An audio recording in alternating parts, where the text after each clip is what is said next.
Lari pagi pakai sendal sambil lihat konten viral. Selamat datang di podcast Kula-Kula Digital, podcast seru sumber inspirasi digital. Halo semuanya, kembali lagi kita di episode terbaru Kula-Kula Digital, podcastnya BLSDM Komdigi Banjarmasin yang ngobrolin hal-hal seru dan juga insightful seputar dunia digital, karir, dan kisah inspiratif. Spesial episode kali ini kita telah menghadirkan sebuah tema dalam rangka menyambut Hari Kartini, yaitu perempuan hebat, karir, passion, dan juga peran. Nah, hari ini kita telah kedatangan seorang narasumber, sosok perempuan hebat yang beliau ini tidak hanya berhasil di bidangnya, tetapi juga berhasil dalam menjalankan berbagai peran sekaligus. Nah, siapa dia? Langsung saja kita sambut. Ini dia Dr. Ayu Widyaningrum. Halo. Kak. Selamat pagi. Apa kabar nih, Dok? Baik. Alhamdulillah ya. Terima kasih banyak Dok telah menyempatkan berhadir di podcast kami. Sama-sama. Semoga hari ini apa yang kita sampaikan dan sama-sama kita berbicara itu bisa menginspirasi banyak kaula muda di sana. Amin. Ya, bagi Kula-Kula Digital, Dr. Ayu Widyaningrum ini merupakan seorang dokter kecantikan yang telah berkecimpung dan berpengalaman lebih dari 10 tahun di bidang dermatologi estetika. Dan beliau ini juga merupakan pemilik dari Widya Estetik Klinik ya, Dok ya. Dan kerennya lagi adalah beliau ini merupakan seorang istri dan juga ibu dari 5 anak yang telah meraih ratusan penghargaan di bidang kesehatan dan juga kecantikan. Wah, keren banget kan ya. Dalam mencapai sampai titik pencapaian tersebut nih, Dok, tentunya kan banyak proses panjang yang telah dilalui begitu. Kalau boleh di-share ke Kula-Kula Digital nih, apa sih yang paling menitik beratkan begitu? Apa yang paling membentuk dokter sampai di titik sekarang ini? Sebenarnya perjuangan atau komitmen yang keras yang membuat saya sekeras ini sampai di titik ini adalah seorang anak perempuan yang mempunyai mimpi mengalahkan ayahnya. Yes, itu adalah poin yang tidak bisa saya delete di hati saya dan mindset saya, karena sampai detik ini saya yang duduk di sini, saya yang mempunyai ratusan penghargaan mau itu nasional maupun internasional, sampai detik ini saya tidak pernah mendengarkan kata bangga dari ayah saya. Ya. Dan poin penting adalah bagi saya sebagai seorang ibu memilih waktu itu saya awalnya tidak mau jadi dokter estetik, saya pengennya jadi objin ya. Saya suka yang namanya pisau, saya suka sayatan, saya suka bedah ya, dan saya pengennya kalau tidak jadi objin adalah jadi dokter anestesi waktu itu ya. Okay. Tetapi kita tahu bahwa saya dari keluarga yang broken home. Saya sebagai seorang perempuan harus memilih apakah aktivitas saya, waktu saya habiskan 24 jam di rumah sakit dengan anak-anak saya terlantar, atau saya bisa memilih ilmu atau kompetensi lain yang dimana saya tetap bisa mengatur waktu saya dan bisa juga memanajemen keluarga dan karir saya. Akhirnya saya memilih dermatologi estetik. Kenapa kok tidak kulit kelamin? Ya karena sebagai seorang dokter tentu saja pertimbangannya banyak ya. Kita sebagai seorang dokter kalau sudah mengambil spesialis tertentu itu tidak boleh menolak pasien ya. Jadi misalnya pertimbangan saya kalau kulit kelamin kan otomatis yang datang tidak hanya perempuan ya Kak ya, tapi juga laki-laki. Dan maksud saya pada saat di rumah sakit saya sudah terlalu sering melihat penyakit kelamin ya, menurut saya tidak etis karena saya pengennya lebih ke estetik. Jadi saya berpikirnya itu waktu ya, kemudian mimpi di mana seorang anak perempuan ingin mengalahkan ayahnya, dan bagaimana juga ternyata di titik ini dengan apa yang saya lakukan itu bisa menginspirasi dan menjadikan mimpi-mimpi itu terus lebih tinggi untuk anak-anak saya. Nah itu. Keren banget ya. Memang mimpinya juga tinggi banget ya untuk mengalahkan ayah memang ini ya apa namanya untuk mencapai itu Sesuatu tuh kita harus ditekan dulu. Kita harus ditempa dulu. Iya, Nah, betul. baru kita tuh sadar bahwa oh ternyata kita mempunyai potensi itu gitu. Oke, baik. Jadi memang memilih dokter estetika agar bisa membagi waktu Yes, dengan dengan keluarga, keluarga. begitu ya, dengan karir juga dok Ya. ya. Oke, baik. Dari sekian banyaknya penghargaan yang dokter terima nih, baik kayak ada di internasional dan juga nasional, begitu. Ada juga rekor muri ya dok ya. Iya, alhamdulillah. Iya, nah itu dari sekian banyaknya penghargaan itu, apa sih menurut dokter yang paling penting gitu? Apakah proses untuk mendapatkan penghargaan tersebut, ataukah pengakuannya, ataukah dampaknya bagi masyarakat? Menurut saya adalah proses dan dampak. Saya tidak butuh validasi. Kenapa kok prosesnya itu adalah kita misalnya rekor muri ya.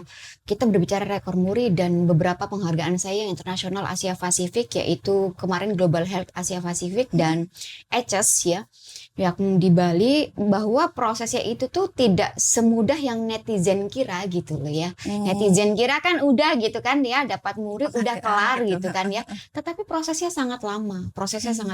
Saya melakukan kemarin rekor muri itu mengajukan bahwa saya mendapatkan penghargaan salah satu klinik yang memiliki penghargaan terbanyak. Nah, waktu itu kita bikin kayak draft dokumen ya, di mana dari ijazah saya, STR, SIP ya, kemudian izin klinik segala macam ya.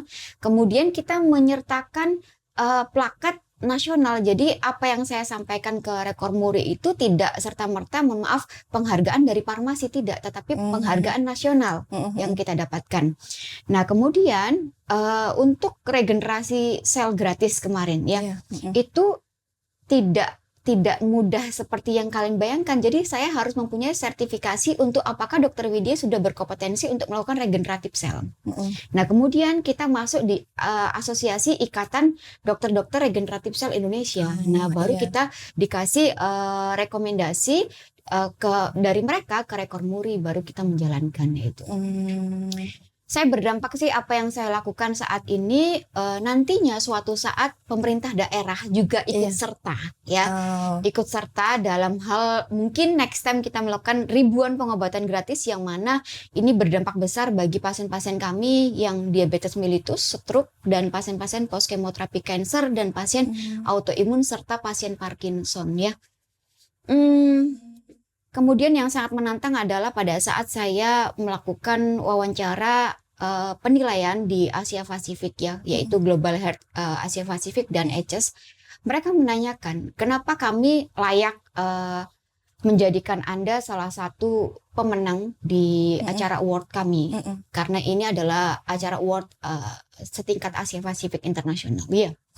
Saya yakin di situ bahwa saya sebagai seorang dokter dermatologi estetik medis itu tidak hanya berpikir bahwa estetik itu hanya serta-merta filler, botok, benang, dan skin booster, tidak.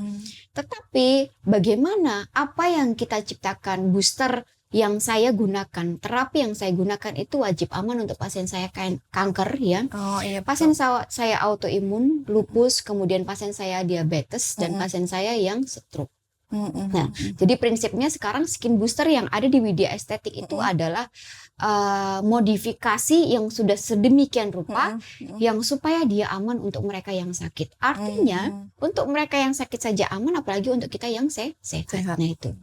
Alhamdulillah dengan 2 bulan menunggu kita baru dapat email bahwa kita lolos dari seleksi itu. Jadi cukup berat sebenarnya ya, tetapi dengan banyaknya apresiasi yang mereka berikan justru memotivasi saya untuk terus tidak berhenti di sini, tetapi saya harus terus belajar. Belajar saya sudah harus membuka wawasan saya setinggi mungkin agar apa yang kita pelajari di luar negeri itu kita adaptasi, kita modifikasi dengan alat-alat laboratorium Indonesia sehingga itu berdampak untuk kesehatan masyarakat Indonesia seperti itu. Oke, baik banget ya. Jadi tidak hanya menjual produk ataupun apa ya namanya skincare kecantikan, tetapi juga itu harus dipastikan bahwa itu aman, tidak hanya bagi pasien yang sehat, tetapi juga pasien yang ada riwayat penyakit begitu ya dok ya. Baik, keren banget dokter. Kalau dikaitkan nih dok dengan semangat Hari Kartini, menurut dokter apa sih makna perempuan hebat dan tantangannya di era sekarang ini? Perempuan hebat itu semua orang itu sebenarnya hebat ya menurut saya ya. Bahkan ibu rumah tangga tuh hebat ya. Hebatnya perempuan itu mereka mempunyai sayap untuk bermimpi ya. Mereka bisa terbang tinggi dengan sayapnya. Tetapi ingat ya, para wanita atau perempuan hebat di luar sana, sayap kita pada dasarnya itu tidak hanya untuk terbang tinggi mencapai mimpi kalian, tetapi sayap kalian adalah bagaimana kalian bisa melindungi keluarga kalian dengan sayap itu. Ya. Jadi menurut saya terkadang kita lupa seseorang wanita yang hebat, independent woman, atau misalnya karir yang melejit, mereka lupa membagi waktunya untuk keluarganya. Apa arti perempuan yang hebat tanpa keluarga yang bahagia? Menurut saya tidak ada artinya. Kesuksesan kalian, karir kalian yang hebat luar biasa tidak akan ada artinya pada saat kalian tidak bisa memanajemen keluarga kalian dengan baik. Karena poin terpenting dalam suatu keluarga adalah seorang ibu dan seorang istri. Luar biasa sekali. Jadi perempuan hebat itu adalah perempuan yang mampu manajemen waktunya ya. Yes, benar. Dan tidak mengesampingkan satu hal, keluarga jalan, karir juga jalan. Jadi harus balance dia. Oke. Baik, keren banget dokter.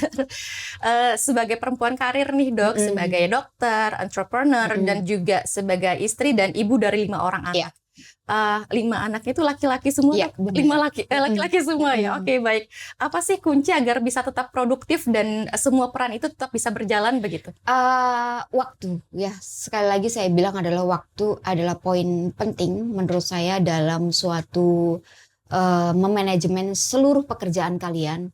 Jadi tugas saya pagi itu udah tentu biasanya menyiapkan mereka sekolah ya, dari mulai sarapan, kemudian nanti setelah mereka sekolah saya bersiap untuk bekerja. Nah pada saat itulah enaknya saya bekerja itu alhamdulillah dikasih Allah itu dekat ya, artinya jalan kaki cuma beberapa detik udah sampai lah di rumah ya. Jadi pada saat kadang siang itu saya menyempatkan diri untuk memasak makan siang untuk mereka ya, itu berkumpul bersama. Meskipun anak saya sudah besar-besar ya, ada juga yang udah SMP ya, itu tetap akan saya suapi.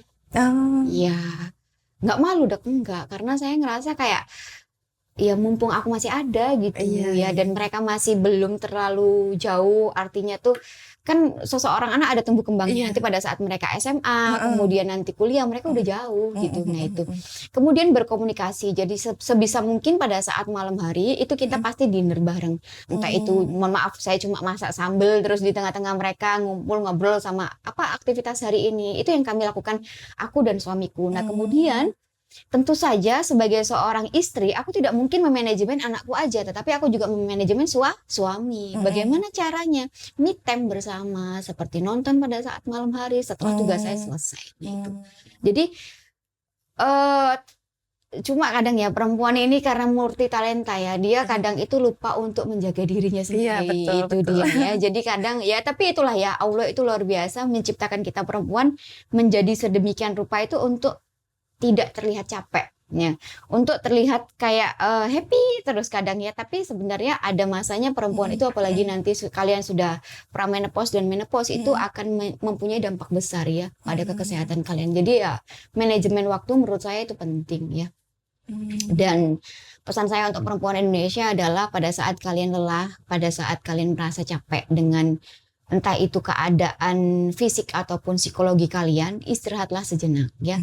Me time sejenak, entah itu me time kalian hanya untuk tidur ataupun mungkin spa atau whatever ya. Tapi lakukan itu untuk apa? Pada saat kalian melakukan me time kalian itu, meskipun itu hanya sejam, 2 jam atau 3 jam, itu akan meregenerasi sel kalian dan memiliki mood baru yang sehingga kalian juga bisa memberikan dampak besar terhadap keluarga kalian. Jadi ngontrol mood itu benar-benar harus banget ya perempuan, karena pada saat kita kayak kesannya marah-marah terus juga nggak enak di keluarga gitu. Jadi harus benar-benar kalian bisa mengontrol emosi kalian. Nah itu.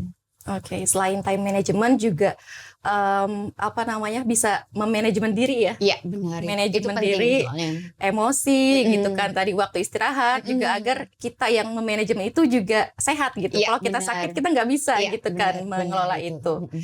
Oke, baik dokter. Beralih bergeser sedikit kita ke pembahasan tentang teknologi nih Iya. dok. Seiring perkembangan teknologi, apa sih perubahan signifikan yang paling dokter rasakan di dunia estetika saat ini? Luar biasa ya, sekarang kan estetik itu tidak berbicara tentang bagaimana yang tadi saya merubah contouring wajah pasien ya, merubah skin quality pasien, tetapi sekarang kita sistemnya ke wellness. Bagaimana saya menterapi regeneratif cell pada pasien. Nah, regeneratif cell itu ada 2 di kami ya. Ada blood stem cell therapy yang kami terapkan di Widya Estetik Klinik dan regeneratif cell therapy. Regeneratif cell therapy itu murni growth factor dan sistem interleukin ya. Kemudian sistem-sistem growth factor yang immunity yang untuk pasien-pasien imunitas. Jadi yang pasien-pasien sering sakit, ya suka sakit flu itu kita terapi regeneratif sel. Nah, yang lebih tinggi lagi kita menggunakan apa? Nah, di klinik Widya Estetik satu-satunya di Kalimantan, tidak hanya Kalimantan Selatan, Timur, dan Barat, tapi satu-satunya di Kalimantan itu hanya ada di Widya Estetik Klinik alatnya, yaitu blood stem cell therapy. Nah, blood stem cell therapy ini gunanya apa aja? Dia kompleks ya. Jadi dia sampai sistem imun, perbaikan regenerasi jaringan, kemudian untuk pasien kencing manis ya, stroke, pasien leukemia, talasemia pada anak-anak, kemudian pasien-pasien penyakit kronis seperti tuberkulosis, kemudian Parkinson, jantung, hipertensi, itu sangat mempunyai efektivitas yang bagus bahkan untuk pasien menopause ya. Jadi sekarang kita sudah mulai berkembang bahwa sebagai seorang dokter di dunia medis, saya tidak hanya bertugas memperbaiki bagian luarnya, tetapi saya harus menyehatkan sistem organ pasien. Pada saat sistem organ itu sehat, tingkat hormonal sehat, jadi efek dari menopause seseorang itu bisa kita tekan.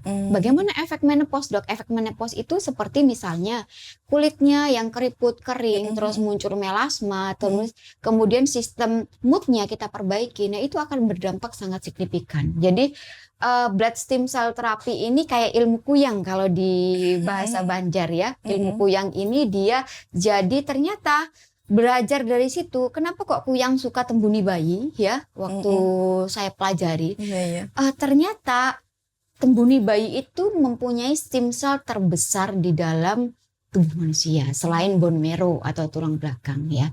Jadi stem cell itu dia bisa didapatkan dari darah, yaitu dari arterinya, kemudian dari bone marrow atau tulang belakang, kemudian dari lemak. Nah, yang paling bagus itu dari umbilical cord, yaitu plasenta bayi. Nah, tetapi ini semua itu dampaknya itu apa jadinya? Dampaknya jaringannya itu sehat ya. Tapi kalau kuyang kan diisep ya. Kalau kita modifikasinya adalah dengan cara dimasukkan ke dalam alat, kemudian stem cell-nya kita infuskan kembali. Nah, itu.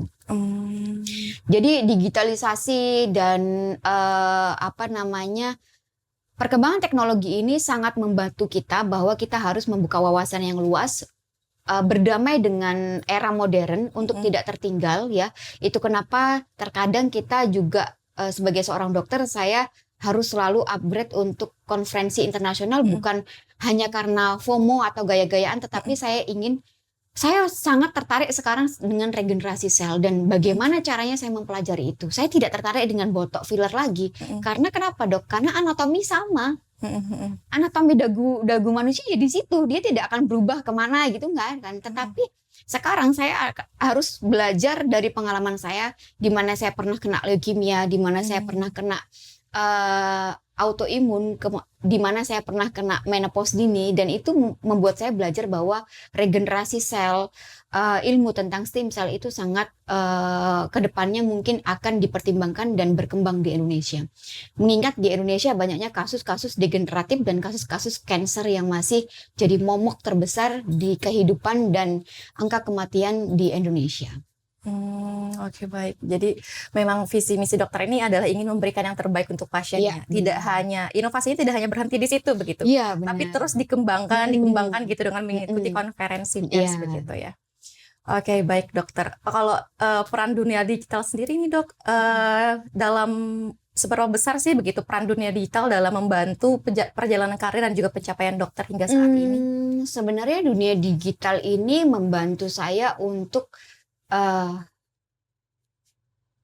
digitalisasi itu harus saya gunakan seefektif mungkin, dan saya itu harus dengan adanya dunia digital ini, digitalisasi ini tidak bisa dihapus ya. Jadi menurut saya kenang-kenangan digital ini harus kita jadikan momentum besar di mana kita bisa menjadi sosok yang bisa menginspirasi dari segi prestasi, bukan hanya segi eksistensi menurut saya. Jadi kenapa? Karena inilah yang dilihat oleh anak bangsa.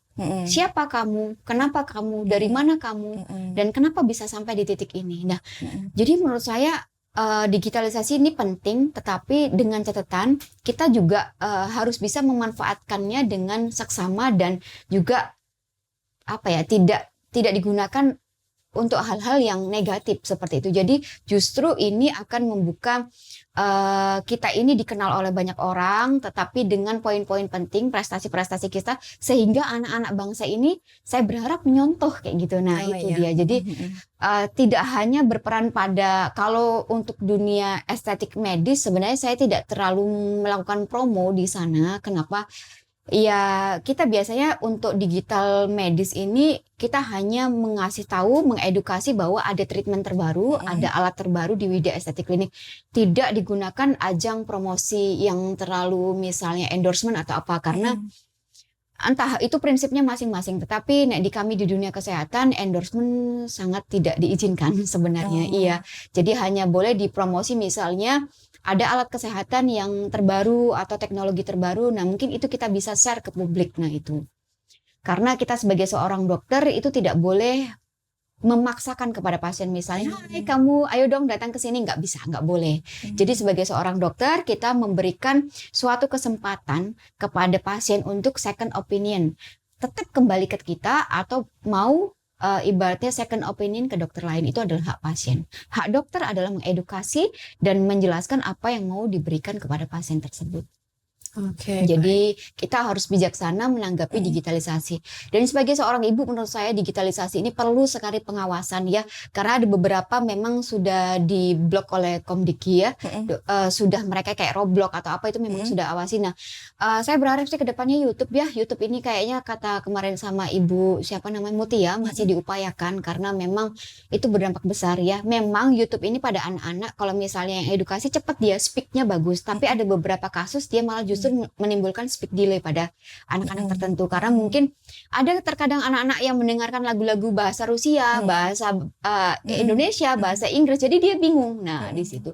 Jadi menurut saya kalau untuk YouTube Indonesia lebih baik kalau untuk tumbuh kembang anak supaya tidak speak delay lebih baik dibatasi untuk supaya lebih konsen pada semua yang berbahasa Indonesia. Nah, menurut saya seperti itu sih. Jadi anak-anak. iya untuk anak-anak. Nah itu jadi sebenarnya digitalisasi ini luar biasa bagus ya. Tetapi saking majunya sekarang AI segala macam, anak-anak memang kreatif. Tetapi terkadang tidak kreatifnya mereka menggunakan ya kita tidak bisa memungkiri ya. Semenjak COVID kan mereka menggunakan media digital yaitu handphone untuk sekolah dan ujian mereka. Tetapi di sini jangan salah, anak-anak sekarang makin kreatif loh ya.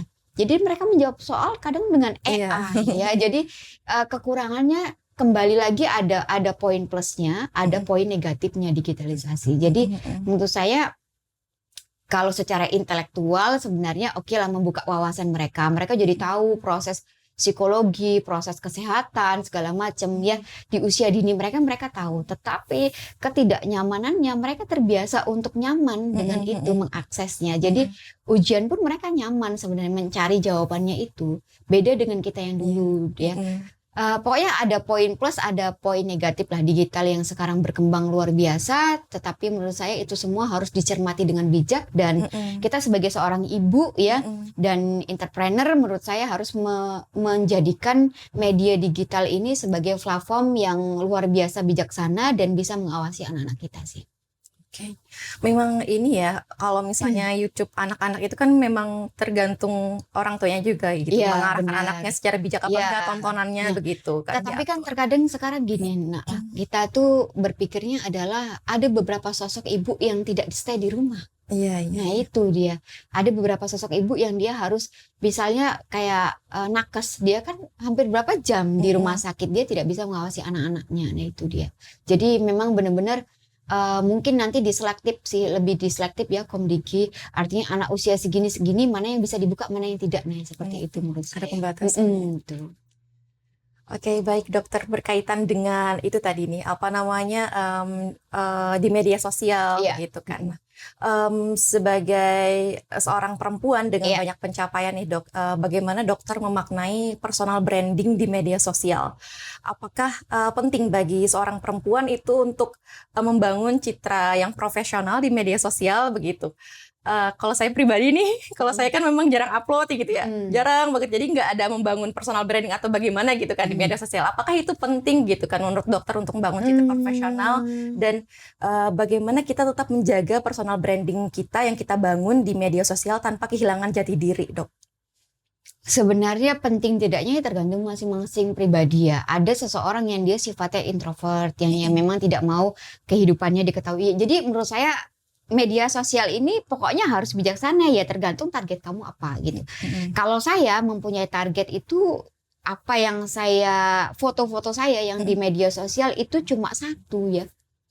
Cuma satu harapan saya, pada saat saya wafat, anak saya itu bisa melihat apa yang saya lakukan waktu dulu, dan itu menjadikan memori terbaik mereka untuk terus berinovasi, berkarya, dan lebih baik daripada saya. Jadi tergantung, kalau untuk tujuan saya untuk meningkatkan personal branding saya sebenarnya enggak ya, tapi aku nggak tahu pandangan orang terhadap diri saya seperti apa ya. Tetapi kalau tujuan terbesar saya sebenarnya, saya di media sosial atau media digital itu sebenarnya adalah satu, untuk menjadikan ini suatu kenangan terbaik.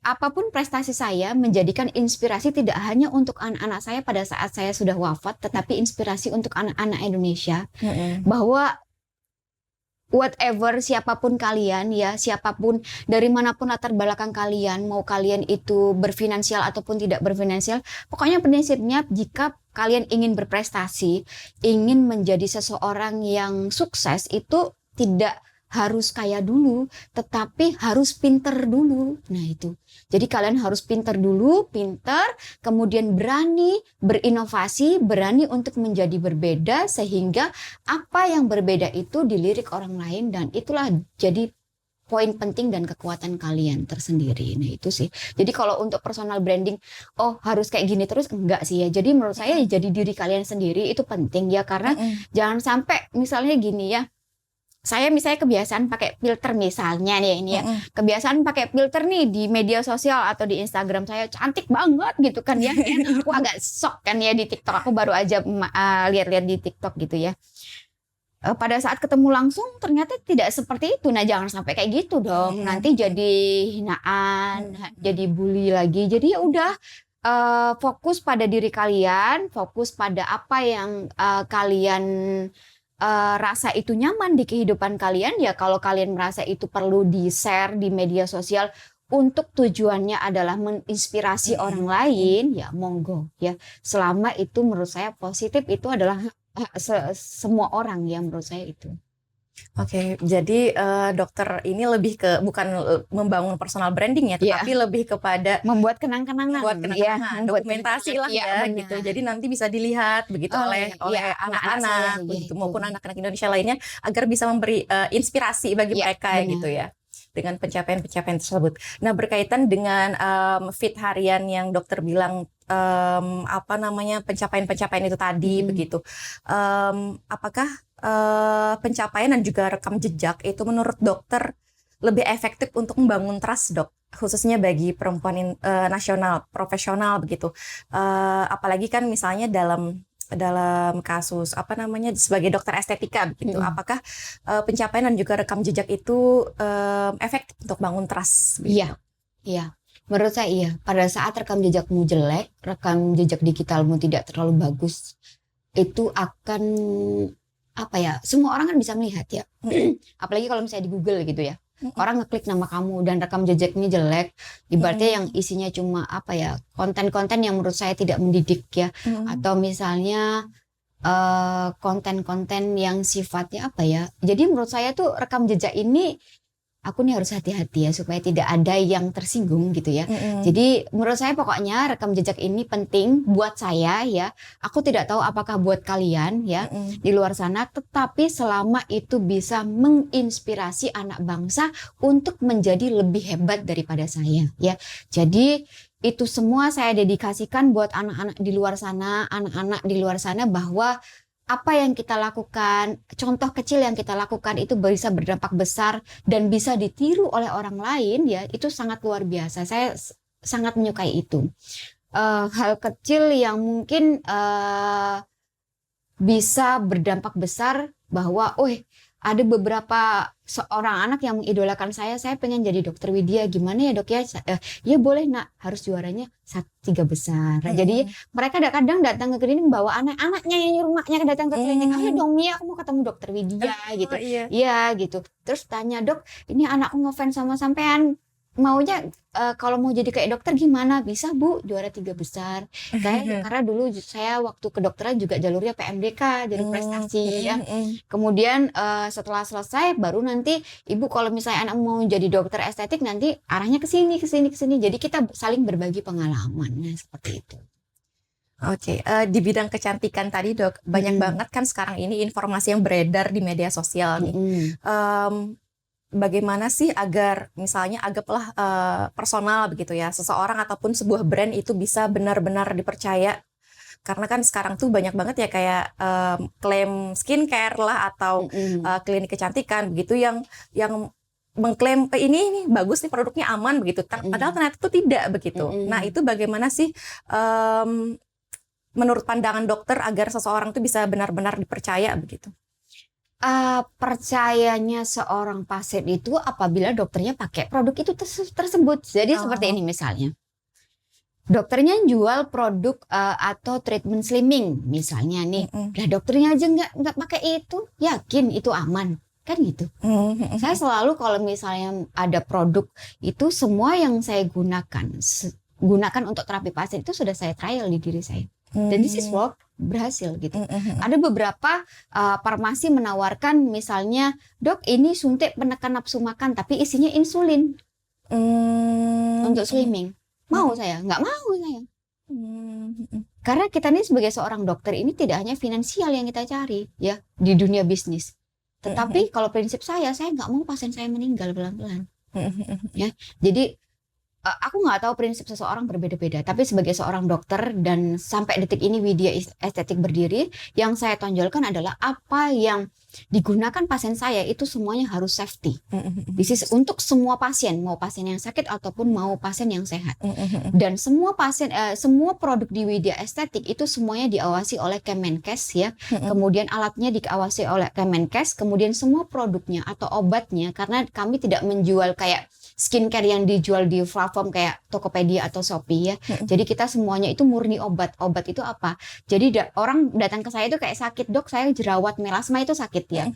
Jadi saya kasih obat, setelah saya kasih obat atau kasih krim yang udah racian isinya obat ya, kemudian dia udah sembuh, saya akan ngasih lagi second opinion. Ibu ini masih udah sembuh, udah bagus. Ibu mau tetap pakai krim saya atau mau pakai basic skincare? Saya akan jelaskan. Loh nggak apa-apa atau dok, nggak apa-apa asal kita diskusi. Apakah sebagai seorang dokter terus menjelekkan? Tidak boleh ya. Kita tuh sebagai seorang dokter tuh hanya boleh menjelaskan kandungan produk A itu apa bu? Oh lihat bu produknya kandungannya apa? Oh kayaknya kurang tepat bu karena ibu kan masalahnya kasusnya ini. Nah itu. Jadi sebenarnya kita sebagai seorang dokter itu harus bijaksana ya. Bijaksananya apa? Fokus pada apa yang ada di klinikmu ya. Terus mengembangkan apa yang ada di klinikmu, dan prinsipnya adalah bagaimana kita bisa menjaga keamanan terutama untuk pasien, apa yang kita berikan, terapi apa yang kita berikan, dan itu harus kalian coba dulu. Jangan dijadikan pasien itu uji coba atau kelinci percobaan ya, kamu aja nggak pernah pakai gitu. Nah jadi menurut saya adalah itu. Jadi trial terpenting adalah diri kamu sendiri. Saat kita tahu bahwa dampak atau side effect dari obat ini tidak bagus, ya jangan digunakan lagi. Oke, jadi kuncinya agar sebuah brand atau personal itu benar-benar dipercaya adalah kalau misalnya dalam kasusnya klinik kecantikan itu dokternya menggunakan menggunakan produknya juga begitu, karena itu sudah terjamin aman ya Kula-Kula Digital. Nah kalau tadi dari sisi dokter nih, bagaimana dari sisi masyarakat nih dok yang mungkin banyak tergiur dengan kasus produk-produk kecantikan yang viral begitu. Jadi kan ada nih viral gitu, ditiru, diikutin. Padahal kan belum tentu aman dan mungkin nih bisa jadi itu bikin ketergantungan, terus bikin muka ternyata awalnya bagus, tiba-tiba jadi beruntusan begitu. Bagaimana sih caranya agar teman-teman di luar sana Kula-Kula Digital itu bisa membedakan begitu mana produk yang bagus, mana enggak, dan supaya enggak ikut-ikutan tren viral begitu dok? Oke, kalau ditanya bagaimana melihat produk yang bagus dan tidak, itu sebenarnya bukan ranah saya ya, karena itu ranahnya BPOM sebenarnya ya. Tetapi di sini saya sedikit mengedukasi bahwa jika suatu produk kalian aplikasikan ke wajah kalian terus terjadi side effect, gatal, kemerahan, beruntusan, itu bukan suatu yang namanya nggak apa-apa, itu detox dulu dok, jadi memang mengeluarkan jerawat dulu, tidak. Itu sudah tidak bisa kalian lanjutkan karena ada bahan-bahan tertentu yang memang di kulit kalian itu tidak bisa menimbulkan reaksi alergi. Nah itu, jadi bagaimana ciri-cirinya kalau suatu kosmetik itu menimbulkan efek samping alergi. Jadi ciri-cirinya, karena misalnya kusen atau krim kalian pakai seluruh muka. Nah kemudian itu efeknya apa? Gatal seluruh muka. Ya udah pasti karena krim itu. Tapi kalau misalnya kalian pakai krim terus jerawatnya muncul cuma 1, 2, itu bukan karena krim, tapi karena lifestyle. Kebanyakan protein ya, kemudian kayak misalnya minum-minuman manis seperti matcha, latte ya, seafood, kemudian coklat, itu berdampak besar ya. Jadi kalau jerawat cuma 1, 2 besar 2 biji, itu bukan salah di skincare-nya, tapi salah di lifestyle-nya. Nah seperti itu ya. Tapi kalau jerawatnya itu kayak dermatitis seluruh muka, jadi gatal seluruh muka terus beruntusan seluruh muka, atau komedogenik ya, jadi dia pori-porinya buka semuanya seluruh muka, itu memang murni alergi kosmetik. Jadi untuk mengetahui itu, apakah saya alergi kosmetik atau tidak, nah itu beda ciri khas, beda penyebab. Kalau misalnya jerawatnya pakai produk tertentu tapi jerawatnya di leher aja, itu kosmetik atau apa? Itu lifestyle, murni lifestyle. Ya, itu biasanya kebanyakan protein tinggi terjadi pada orang-orang yang hobinya misalnya nge-gym ya, atau misalnya dia lagi diet protein tinggi, jadi dia makannya telur terus. Nah, itu berdampak pada jerawat, akne vulgaris, atau akne yang sifatnya besar-besar. Nah, seperti itu. Jadi kalau alergi kosmetik itu lebih gampang. Alergi kosmetik itu pasti tandanya kemerahan seluruh wajah, kemudian gatal seluruh wajah, kemudian ada jerawat yang menyeluruh wajah. Jadi dia jerawatnya kecil-kecil ya, jerawat pasil atau yang disebutnya biasanya akne miliaris. Jadi jerawatnya kecil-kecil dan itu seluruh wajah. Karena krim atau misalnya kusen kan dipakai seluruh wajah. Nah itu. Kemudian kalau alergi bahan-bahan misalnya kayak peeling, nah itu sifatnya dia panas di area tertentu. Jadi kalau misalnya habis peeling atau laser, nah harapan saya sih ke kalian adalah mungkin edukasinya adalah tidak menggunakan krim apa-apa. Jadi kalau misalnya kalian terlalu iritatif pada saat setelah treatment, tolong gunakan krim iritasi yang sifatnya menenangkan, dan tolong aplikasikan moisturizer yang sifatnya menenangkan, dan jangan lupa menggunakan sunblock yang setebal mungkin karena efek samping dari laser dan peeling itu kita tahu Banjarmasin sangat panas ya. Jadi efek samping tidak baik dari laser dan peeling adalah malah meningkatkan kasus melasma atau plek ya. Jadi benar-benar kalian harus selektif. Kalian boleh juga tanya AI ya, Meta atau ChatGPT ya, bahwa bagaimana sekarang sudah digital, sudah luas. Jadi menurut saya kalian sudah harus menanyakan dulu misalnya nih kandungan niacinamide untuk apa sih? Nah, kemudian retinol itu fungsinya untuk apa? Nah, seperti itu. Jadi jangan FOMO dulu, jangan maksudnya ikut-ikutan temen muka, temennya glowing langsung, jangan. Tapi dicari tahu dulu kandungannya. Daripada nanti udah salah, udah mahal belinya kan salah, udah nggak pakai, mubazir. Jadi tiap-tiap kulit itu berbeda Berbeda. begitu ya. Belum tentu yang temennya aman, yang kamu tuh aman Cocok begitu. ya, misalnya satu temannya cocok, Iya. dia cocok tidak Belum tidak tentu bisa. cocok dan tidak cocoknya begitu ya.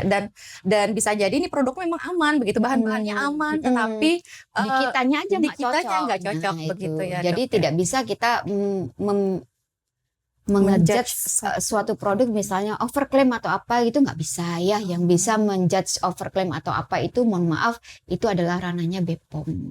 Kita sebagai seorang dokter menurut saya ada etika kedokteran yang harus kita jaga. Nah, Dan jangan lupa juga kalau misalnya habis pakai produk gitu kan, terus ada satu jerawat lah muncul. jangan salahkan produknya, Jangan salahkan produk ya. salahkan lifestyle-nya ya. Iya. Iya. Lifestyle-nya makan makanan berminyak Iya, gitu itu. ya, Jadi, berlemak gitu. Protein yang paling saat ini menyebabkan akne vulgaris itu adalah protein. Proteinnya itu seperti misalnya telur ya, terus ayam, seafood terlalu banyak. Terus mereka mengonsumsi. Sekarang mereka suka banget sih nongkrong ya, ngopi latte matcha ya, kemudian coklat ya.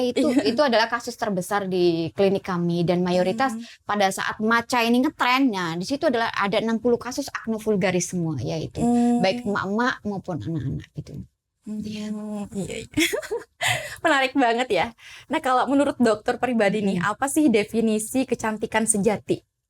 Cantik sejati seorang perempuan itu dinilai dari mentalnya dulu menurut saya ya, tidak dari visualnya menurutku sih. Saat seorang perempuan itu cantik artinya mentalnya masih happy ya. Dia tidak terlalu ada banyak beban. Tapi misalnya mau kamu udah botok, filler ataupun apapun itu tapi mental kamu tidak kamu perbaiki, regenerasi jaringan. Artinya cantik itu dari dalam. Dari dalam itu maksudnya bukan karena misalnya berhati baik. Oh tidak ya. Tidak hanya itu gitu. Oke, kita bisa menjadi sosok semua wanita Indonesia itu luar biasa cantik ya. Tetapi cantiknya itu masing-masing karena memang contouring kalau berdasarkan saya sebagai dokter estetik contouring wajahnya kan beda-beda ya. Tetapi yang paling penting adalah bagaimana seorang perempuan itu cantik dari dalam yaitu sistem organ dan tingkat selnya ya. Karena sistem organ yang terjaga dengan luar biasa bagus dengan lifestyle dia misalnya makanannya misalnya vegetarian, kemudian mengurangi karbo ya seperti itu, kemudian menggunakan banyak antioksidan seperti jus buah segala macam itu akan merawat regenerasi jaringan mereka. Tidurnya cukup, artinya tidak terbebani lah ya sama misalnya anak atau apa. Jadi makanya itu perlunya suatu konseling keluarga bahwa tugas merawat itu tidak hanya pada ibu ya, merawat itu juga kita bebankan pada ayah. Nah itu kita harus sama-sama berkolaborasi sehingga terbentuklah mental para perempuan Indonesia ini luar biasa enak ya. Artinya tidak hanya kadang mereka terlihat sudah fisiknya lelah, mentalnya lelah. Nah itu dia. Jadi menurut saya cantik wanita Indonesia itu harus dari regenerasi selnya, psikologinya yang cantik, akan terbentuk visualisasi yang cantik pula menurut saya. Nah itu. Oke. Jadi intinya adalah menjaga mental health kita ya, benar, agar itu. tetap kesehatan mental kita sehat, Ya, begitu. benar. Kemudian juga health lifestyle, begitu. Jadi itu karena dari dalamnya udah bagus, Ya, jadi yang terpancar pun juga bagus, begitu ya. Walaupun kita banyak botox lah, segala macam filler gitu kan. Ya, tapi di dalamnya sehat, ya, tetap aja berkantong mata ya. Itu dia tidak bertahan lama. Oke, baik. Terima kasih banyak dokter. Nih terakhir nih dokter, pertanyaan terakhir. Untuk perempuan di era digital sekarang yang ingin sukses dan juga berdampak seperti dokter Widya, apa sih satu hal penting yang harus mereka mulai dari sekarang? Hal penting adalah jangan takut untuk mempunyai inovasi yang berbeda ya. Dan jangan takut memulai dari hal kecil karena dampak kecil itu bisa jadi dampak besar untuk lingkungan kita sekitar. Jadi menurut saya adalah yang sekarang wanita-wanita takutkan ini takut untuk mengapresiasi diri membuat suatu apresiasi atau membuat suatu argumen atau membuat suatu kayak pendapat ya bahwa sebenarnya wanita ini kayak takut bersuara. Nah, kebanyakan itu wanita Indonesia ini kayak takut bersuara. Padahal suaranya ini atau pendapatnya ini bisa jadi mempunyai dampak yang besar untuk misalnya pembangunan atau misalnya dampak-dampak yang lain lah ya di sekitar kita. Jadi menurut saya adalah kalau berdasarkan pengalaman saya adalah jangan pernah takut untuk gagal dan terus mencoba berinovasi. Jangan takut untuk berbeda, karena siapa tahu hal yang berbeda itu justru mempunyai dampak besar bagi masyarakat. Ya, itu. Oke, luar biasa sekali obrolan kita hari ini itu benar-benar memberikan banyak insight ya teman-teman. Dan satu hal penting yang kita angkat dari episode kali ini bersama Dr. Widya adalah bahwa perempuan itu tidak hanya dihadapkan pada pilihan begitu ya, tetapi mereka bisa menjalankan berbagai pilihan tersebut, bisa menjalankan berbagai peran tersebut sekaligus dengan penuh makna dan juga tujuan gitu ya, memberikan dampak positif begitu. Terima kasih banyak kami ucapkan kepada Dr. Widya yang telah menyempatkan berhadir di podcast kami. Sangat-sangat memberikan sudah memberikan cerita gitu kan, membagi cerita dan juga insight yang sungguh luar biasa. Semoga episode kali ini bisa membawa manfaat dan juga insight kepada kula-kula digital sana, memberikan inspirasi, memberikan motivasi bahwa perempuan di luar sana juga bisa memiliki semangat Kartini seperti Dr. Widya. Masya Allah. Iya. Oke, terima kasih kula-kula digital semuanya. Jangan lupa untuk share, like, juga komen podcast ini. Dan ikuti terus akun resmi BLSDM Komdigi Banjarmasin untuk informasi dan juga konten-konten menarik lainnya. Saya mohon pamit undur diri. Sampai jumpa di episode berikutnya. Kula-kula digital, sumber inspirasi digital. Dadah!